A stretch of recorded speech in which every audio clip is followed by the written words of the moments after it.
பார்த்து வருகிறோம்.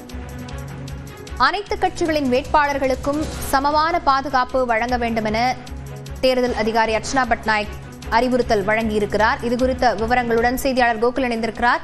கோகுல், முழு விவரங்கள். நேற்றைய தினம் தமிழக வெற்றி கழக தலைவர் விஜய் பெரம்பூர் மற்றும் கொளத்தூர் தொகுதியில பிரச்சாரம் மேற்கொண்டார். கிளிவாக்கம் தொகுதியில தன்னுடைய பிரச்சாரத்தை ரத்து செய்திருந்தார்.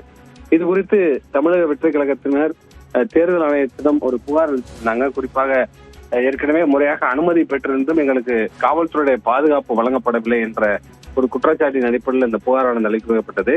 இதனையடுத்து தற்பொழுது தலைமை தேர்தல் அதிகாரி அர்ச்சனா பட்நாயக் டிஜிபிக்கு ஒரு கடிதம் எழுதியிருக்கார். அந்த கடிதத்தில் பிரச்சார பாதுகாப்பு நடைமுறை தொடர்பான விதிகளை அனைத்து வேட்பாளருக்கும் சமமான முறையில் அமல்படுத்த வேண்டும் என்று டிஜிபிக்கு தேர்தல் ஆணையம் கடிதம் எழுதியிருக்கிறது.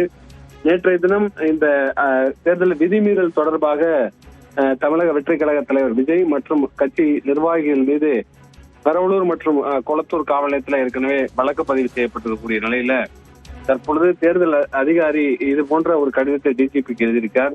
முறையான பாதுகாப்பு சமமான முறையில அனைத்து வேட்பாளருக்கும் வழங்க வேண்டும் என்ற ஒரு அறிவுறுத்தலை டிஜிபிக்கு கடிதம் மூலம் தலைமை தேர்தல் அதிகாரி எழுதியிருக்கார்.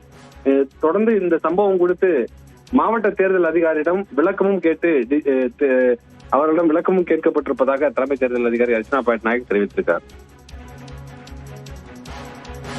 விவரங்களுக்கு நன்றி கோகுல்.